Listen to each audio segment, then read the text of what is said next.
여러분 안녕하세요. 반갑습니다. 잘 지내셨죠? 이렇게 여러분을 그 영상 강의로 만나게 됐네요. 직접 우리가 만나지 못하고 영상 강의로 하지만 여느 때처럼 여러분들 제 강의를 잘 들어주시기를 바라겠습니다. 이번 학기에 그 현대 신학의 흐름 2 이런 강의를 하겠는데, 지난 학기에 현대 신학의 흐름 1에 이어서 연속선상에서 하는 강의가 되겠습니다. 그런데 그 1학기 현대 신학의 흐름 1을 혹시 못 들으셨어도 이번 강의를 못 듣는 건 아닙니다. 여러분들이 들으실 수 있어요. 그리고 그 현대 신학의 흐름 1 강의는 추후에 영상으로 만들 계획입니다. 그래서 그때 원하시는 분들은 들으시면 되겠습니다. 현대 신학의 흐름 1에서 우리가 공부한 거는 신학이라는 학문 자체가 어떤 학문인가, 신학이라는 학문의 특성, 본질, 구조, 형식, 조건, 방법론 등에 관한 강의였습니다. 우리가 그 건축물로 비유해서 말을 하자면은 일종의 그 설계도면에 해당된다고 하겠어요. 우리가 지난 학기에 한 내용들이 여러분들 그 건축의 설계도면을 보시게 되면은 그 뭐가 나와 있죠? 그 건축 구조물의 그 형태, 구조, 용도, 배치, 재료, 또 각종 그 시공 방법, 이런 그 디테일들이 다 나와 있죠. 그래서 그 시공 어떻게 하라 하는 그 작업 지시, 그것대로 이제 작업을 했을 때 하나의 그 건축 구조물이 이제 만들어지게 되는데, 그 설계도면은 평면적이죠. 그런데 그 설계 도면에 의해서, 그 지시에 의해서 작업을 해내면은 입체적인 구조물이 나오게 되죠. 항상 그게 굉장히 신기하게 느껴지기도 하는데, 우리가 이번 학기에는 그 지난 학기에 그런 방법론적인 문제들을 봤는데, 그러한 것들을 통해서 실제로 신학 작업이 이루어졌을 때 어떤 그 신학의 모습이 가능한지, 그래서 현대 신학의 실물, 실제 모습, 이거를 우리가 보는 그런 시간들이 되겠어요. 그래서 제가 드린 강의 계획서를 여러분들 잠깐 펴보시겠습니다. 그 강의 계획서를 같이 보면, 이번 학기 강의 목표 및 주제에서 철학적 신학과 종교신학, 여성신학 분야에서 보여지는 신학적 논구들을 고찰함으로써 현대신학의 큰 줄기들을 이해한다. 이렇게 되어 있죠. 그래서 주차별 주제로 좀 내려가 보시면, 오늘 첫 주는 현대신학의 흐름 2 서론을 오늘 하겠고요. 그 다음에 이제 4주 동안 첫 번째 주제로서 엠마누엘 레비나스의 철학적 신론, 철학적 신학 파트로서 엠마누엘 레비나스의 신론을 우리가 공부를 할 겁니다. 그래서 이 레비나스라는 분은 우리가 다음 시간부터 더 들어가겠지만 1906년에서 1995년, 20세기를 걸쳐서 사셨던 그 철학자인데, 리투아니아 출신의 유대인 철학자예요. 유대계예요. 프랑스에서 주로 활동했고 프랑스어로 철학을 집필했습니다. 그래서 이분이 그 유대교 전통의 조예가 깊기 때문에 이분의 그 신론이 대단히 그 성서적입니다. 성서적이고 신학적이고 종교적인 그런 색채가 강해요. 그래서 이제 우리가 충분히 관심을 가질 만한 그런 신론을 전개하신 분입니다. 그리고 특별히 유럽에서 19세기가 그 무신론이라는 것이 상당히 본격화되는 그런 그 시대로서 니체의 그 신은 죽었다, 신의 죽음의 선언이 정점을 찍는 그런 그 시대인데, 그래서 그 이후에 그 신에 대한 얘기를 한다라는 것이 대단히 회의적인 그런 상황인데, 그런 상황 속에서 신론을 어떻게 새롭게 세울 수 있는가 하는 그런 그 문제의식을 가지고 신에 대한 사유를 모색, 전개하신 그런 철학자예요. 그래서 우리가 상당히 그 주목을 할 만한 그런 신론이라고 보여집니다.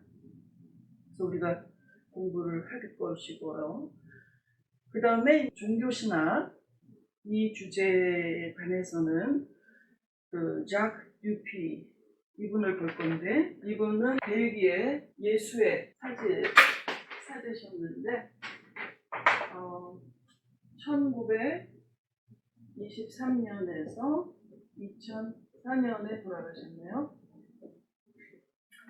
이분이 신학자이면서 선교사 같으신 그런 입장으로 그 인도에서 36년간 가르치셨어요. 그리고 많은 활동을 했고, 그래서 타종교 문제, 종교의 다원성 이런 문제들에 상당히 많은 지식을 갖고 계시고, 경험적으로나 신학적으로나.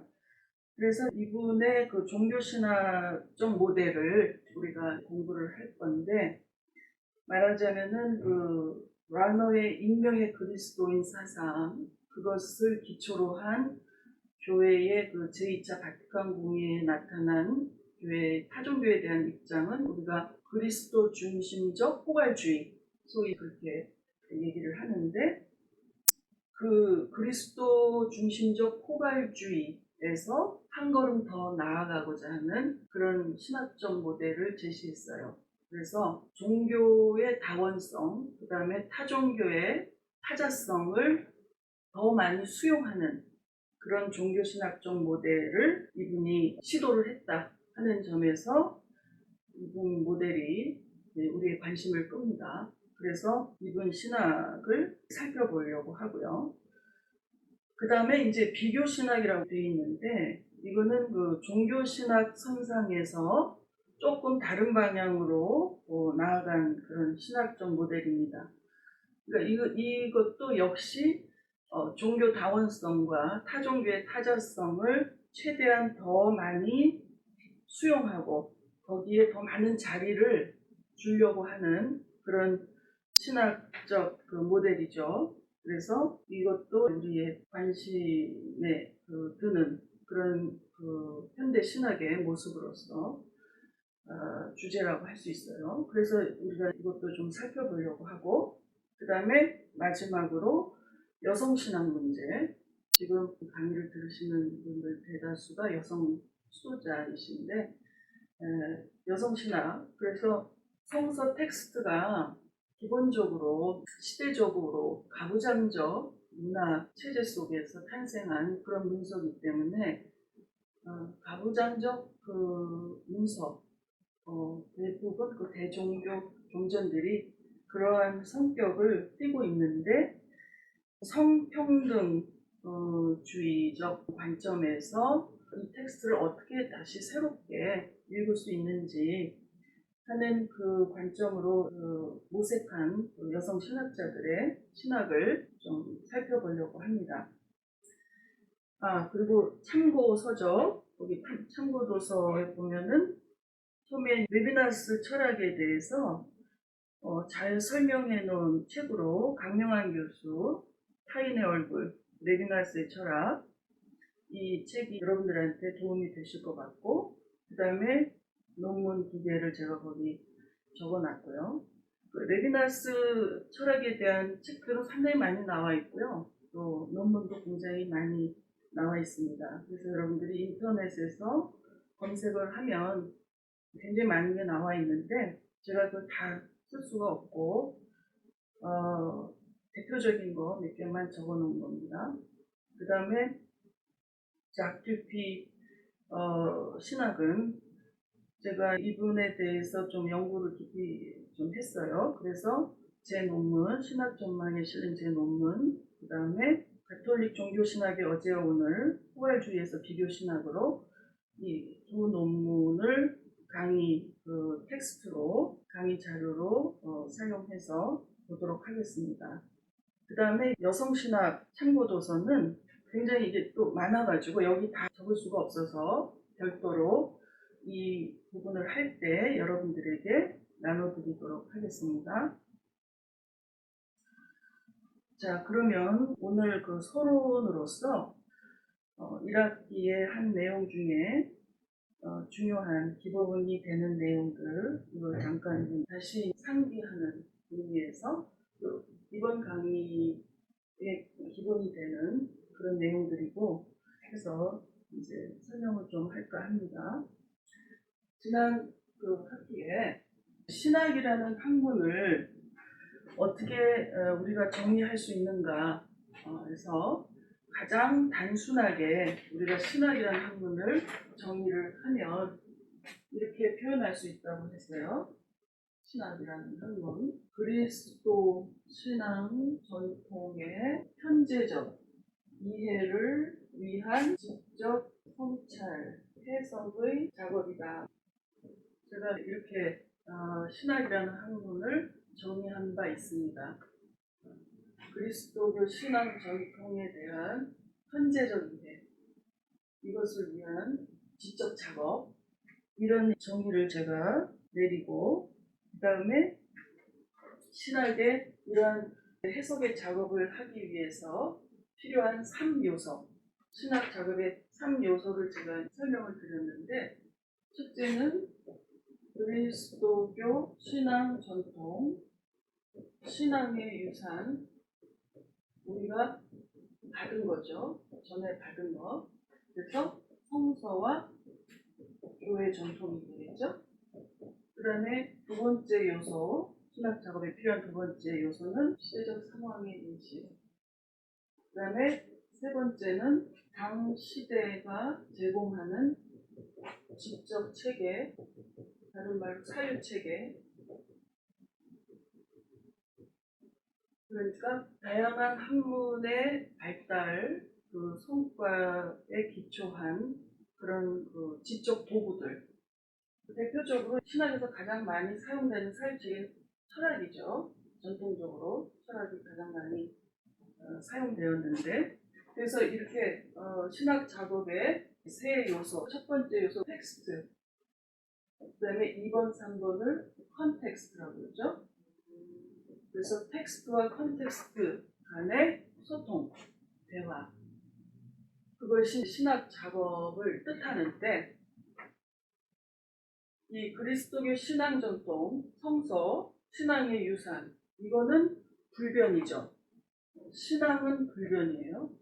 불변인데 2번, 3번 컨텍스트의 요소는 변화하죠. 그러니까 시대가 달라지면서 변화해야 되고, 시대적 상황 인식은 시대가 바뀌면 변화해야 하죠. 그래서 2번, 3번 컨텍스트 요소는 변화하는 요소이기 때문에 이 두 텍스트와 컨텍스트 간의 대화의 결과로서 신학이 발생을 할 때 그 신학은 다양해질 수 있는 거죠. 시대별로. 그래서 다양한 신학의 학파가 출현을 하는 거고 등장하는 거고, 그래서 신학의 다양성을 이룰 수 있는 것이다. 그래서 이 2번, 3번은 사실은 그 방법론적 차원에서 다루어지는 문제예요. 그래서 우리가 1학기 때 관심을 가지고 우리가 다룬 내용이 2번, 3번에 관한 그 내용이었습니다. 그래서 시대적 상황 인식, 시대적 상황에 대한 이해를 하기 위해서 포스트 모더니즘에 대한 공부를 우리가 많이 했고, 그 다음에 우리 지금 시대에 가장 이 전통을, 이 부분을 해석하는 데 가장 적합하고 유용한 그런 지적 체계로서 우리는 해석학이라는 것을 생각한다. 그래서 요즘 신학에서 그 해석학적 사유, 이거를 가지고 이 1번, 신앙 전통, 성서를 해석하는 그것이 가장 굉장히 많이 널리 사용되고 있는 일종의 방법론이죠. 그래서 우리가 해석학에 대한 공부를 1학기에 했습니다. 그래서 불변의 신앙을 시대가 달리 제공하는 지적 체계들을 우리가 빨리빨리 흡수해서 성선, 그 다음에 신앙 전통을 어떻게 새롭게 해석해내서 오늘 우리의 현재적 이해가 될 수 있게 하는가.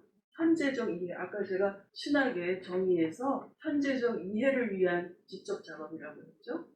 그러니까 그거를 위해서는 우리가 이 2번, 3번에 대한 문제를 항상 중요하게 생각을 해야 된다 하는 말씀을 제가 이제 드렸죠.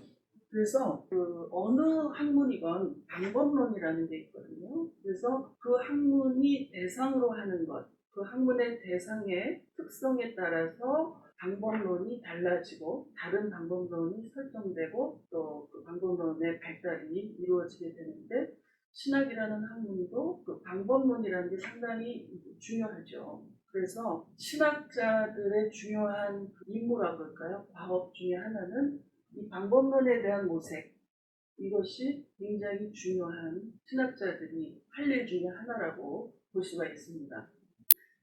예를 들어서 그 성서를 우리가 해석하는 데 있어서 19세기 역사 비평학이라고 하는 새로운 그런 접근, 그리고 문학 비평, 또 80년대 이후는 사회과학적 비평, 그 다음에 사회문서 이런 것들의 발굴로 인해서 또 그런 학문적 성과가 쌓여서 성서 전통을 훨씬 더 다양한 조명하에 놓고 그 의미를 훨씬 더 풍부하게 우리가 보완낼 수 있는 도구들을 많이 장착을 하는 거죠. 그러니까 방법론에 대한 그 연구와 이것의 발달은 우리가 성서 같은 고정되어 있는 이 텍스트를 더 많은 도구들을 가지고 연구를 해내니까 더 우리에게 많은 의미들을 여기서 끌어낼 수 있는, 우리가 그 무기들을 많이 갖고 있는 거죠. 그래서 이제 이 문제에 대해서 항상 신학이라고 하는 신학자들은 이 문제에 대해서 항상 그 깊이 생각할 필요가 있다. 그러니까 결국 그 우리가 현대 신학 이렇게 얘기했을 때 그 현대라고 하는 그 이름을 붙일 수 있는 거는 현 지금 시대적 상황의 인식이 들어가 있어야 되고, 지금 우리 현 시대가 제공하는 지적 체계, 사유 체계를 사용한 신학이 현대 신학이에요. 그러니까 방법론이 현대적일 때 그 방법론을 사용해서 산출된 신학이 현대 신학이라고 할 수 있는 거죠. 그러니까 현대 신학은 방법론의 현대성이 있다, 이렇게 얘기해도 과언이 아니라고 할 수 있습니다. 그러니까 지금 그 우리가 현대 신학이라고 했을 때 이 현대라고 하는 말은 영어로 지금 이라는 의미입니다. 그러니까 contemporary라는 거는 어떤 의미냐면은 현 시대의, 오늘날의, 최근의, 이런 뜻이 해석할 수 있어요. 현 시대의, 오늘날의, 최근의. contemporary, 지금 여기 현대라는 말이 contemporary라는 뜻을 그렇게 우리가 지금 풀이하는데, 그러면 오늘날 지금 이 현 시대를 어떻게 지금 표현을 하고 있냐면 소위 포스트 모던 시대라고 하죠. 우리 현 시대를 포스트 모던이라는 말로 규정을 하는데, 이제 철학적인 문화적 차원에서 포스트 모던이라는 말을 다양하게 쓰고, 그다음에 보다 철학적 차원에서 또 쓰는 용어가 현 시대를 규정하는데 포스트 메타피지컬 이런 말도 씁니다. 그러니까 이거는 탈근대적이라는, 두 번째는 탈형이상학적이라는 뜻으로 우리가 이해할 수 있어요. 그래서 지금 우리 현 시대를 이렇게 두 가지의 용어로 우리가 말할 수 있는데, 탈근대적, 탈형이상학적 시대의 특징을 얘기를 하라고 하면 두 가지로 얘기할 수 있어요. 첫째는 다중심적 체제의 시대고, 두 번째는 타자들의 귀환의 시대다. 이렇게 우리가 얘기를 합니다. 타자성 강조의 시대예요. 그래서 이렇게 우리가 명명하는 이 시대에 나타나는 두 가지 특성, 이거를 다중심 체제의 시대, 그 다음에 타자의 귀환의 시대, 타자성의 강조의 시대, 이제 이렇게 얘기를 해요. 그래서 신학도, 현대 신학은 지금 이러한 특성을 보일 수밖에 없죠. 그래서 지금 그 강의 계획서에서 제가 그 말씀드린 레비나스의 철학적 신학, 레비나스의 신론, 그 다음에 ዣ크 듀피의 종교신학, 비교신학, 여성신학, 이 제가 선택한 이 신학의 모델들, 이것이 다 이런 성격을 띠고 있습니다. 이런 성격을 띠고 있는 신학들이에요. 컨템포러리한 거죠. 그러니까 지금 그 레비나스의 철학적 신학의 경우에 제가 아까 또 얘기했지만 신이라고 하는 이 주제가, 그러니까 신이라고 하는 개념이 서양에서 모든 존재, 만물의 기원이면서 목적이면서 모든 존재를 근거 지우는, 그리고 모든 존재자의 최고유, 최초의 원인, 제일 원인, 그러니까 최상급이에요. 모든 존재자 중에 최상급. 이런 그 신에 대한 개념이 이제 부인되고 무너지게 되고, 그러니까 그렇게 생각한 신이라고 하는 거는 인간의 관념이 생각해낸 환상이다. 포예르박. 그러니까 신이 인간을 창조한 것이 아니라 인간이 신을 창조했다. 그래서 인간이 신을 창조한 때가 있었지만 그 창조한 인간의 손에 의해서 이제 신이 죽음을 당한 시대죠. 19세기, 20세기. 이제 그러한 그 상황 속에서 신을 다시 부활시키는, 신을 다시 소생시키는 그런 그 일을 하게 된 거죠. 그러니까 지금 레비나스는 신이라고 하는 거를 이제 중심으로 보지 않고 타자들, 가장 약자, 가장 낮은 자, 가장 볼품없는 자, 가장 소외된 그런 타자를 통해서 흘러 들어오는 신. 그러나 그 신은 자기 얼굴을 결코 보이지 않는 흔적으로만 존재하는, 그래서 이제 그 메타피지컬한 그런 그 존재론 속에서 확고하게 모든 존재자를 떠받치고 근거 지우는 그 메타피지컬한 이 체제 속에서의 최고유의 신의 논의를 이제 완전히 벗어나서 그런 어떠한 우리의 형이상학적 관념조차도 초월해 계시는, 그러니까 절대적 초월성, 신의 절대적 타자성, 이거를 강조하는 신론이에요, 레비나스가. 그러니까 이제 우리가 레비나스의 신론을 포스트 메타피지컬하다고 얘기하는데, 지금은 여러분들이 겁을 먹으실 필요는 없고, 제가 다음 주부터 차근차근 해나가면서 이분의 신론이 갖고 있는 현대적 의미, 이거를 짚어나갈 거니까 크게 걱정하실 필요는 없습니다. 다만 지금 제가 얘기하고 싶은 거는 왜 이러한 ዣ크 듀피, 레비나스, 비교신학, 여성신학, 이런 신학을 주제로 삼았는지 이번 학기에 왜 제가 선택한 이 신학들이 이러한 특징들을 그대로 반영하고 있고 담고 있다.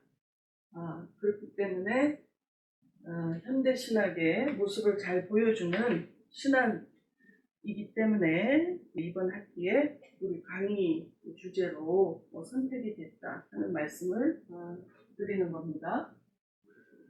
자, 제가 아까 신학의 3요소에서 신앙 전통, 불변의 신앙을 각 시대가 다른 시대적 상황 인식 하에, 그리고 그 시대가 요청하는 어떤 그 시대적 필요가 있어요.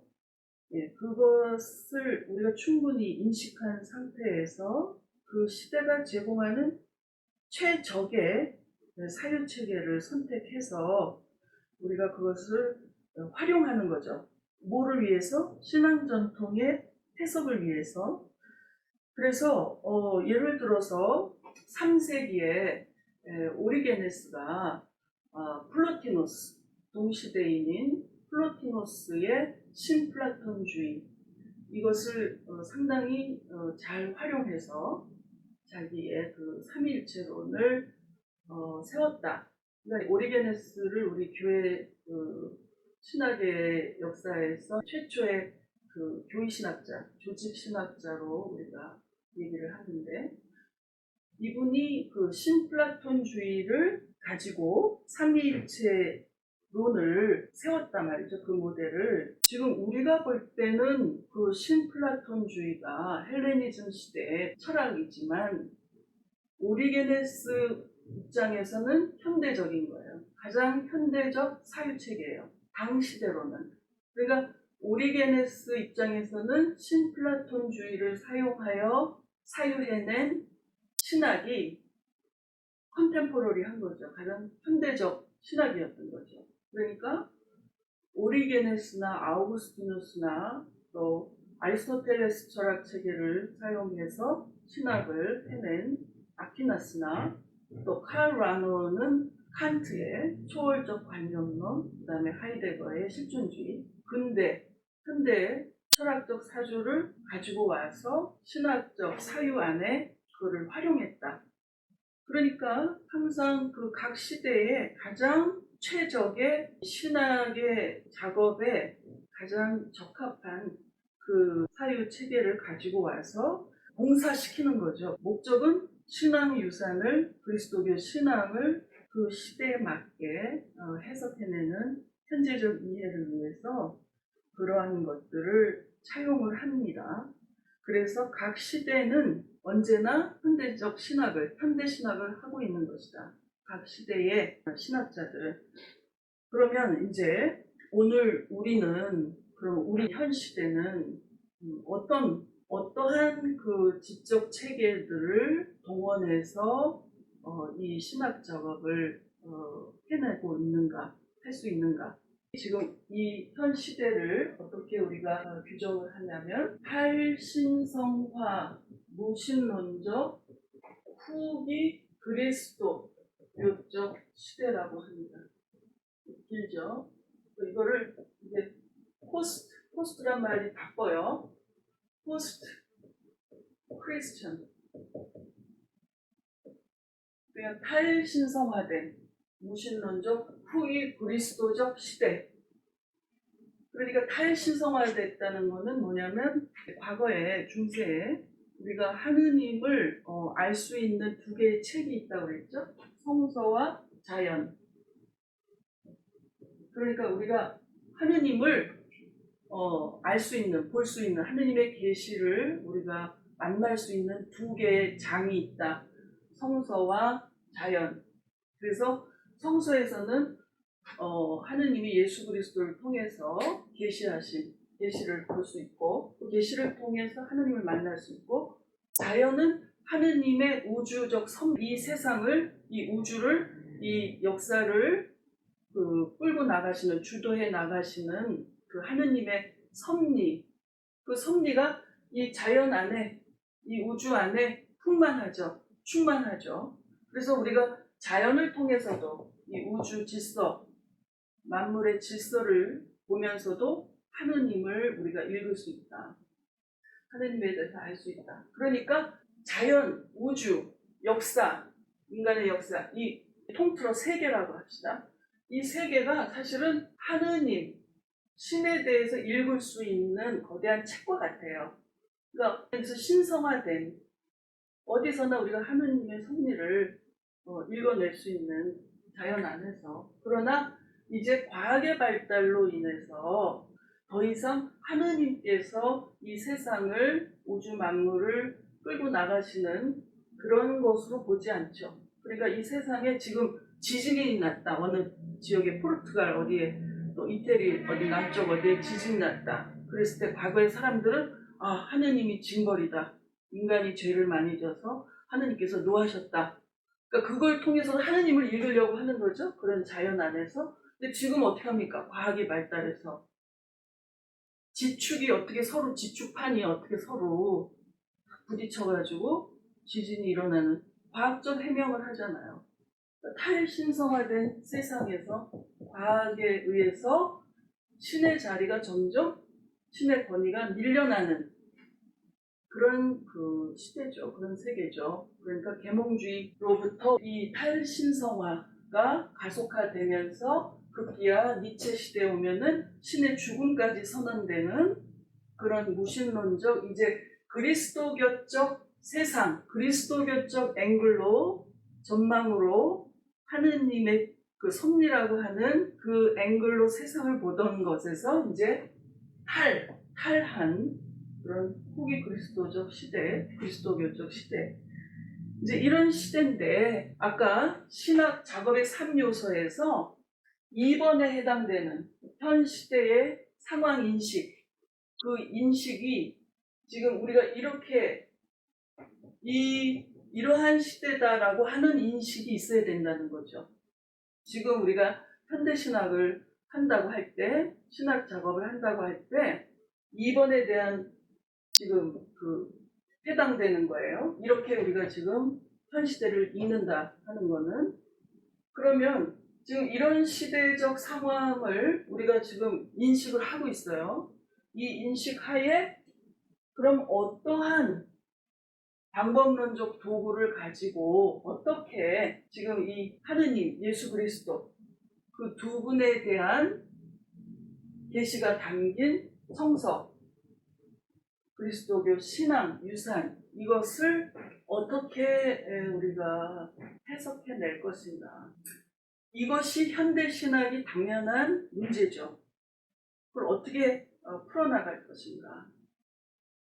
그래서 그 문제에 대한 어떤 답을 나름대로 지금 보여줬다라고 생각되는 신학적 모델을 지금 우리가 12주에 걸쳐서 크게 세 분과로 분류해서 보려고 하는 것입니다.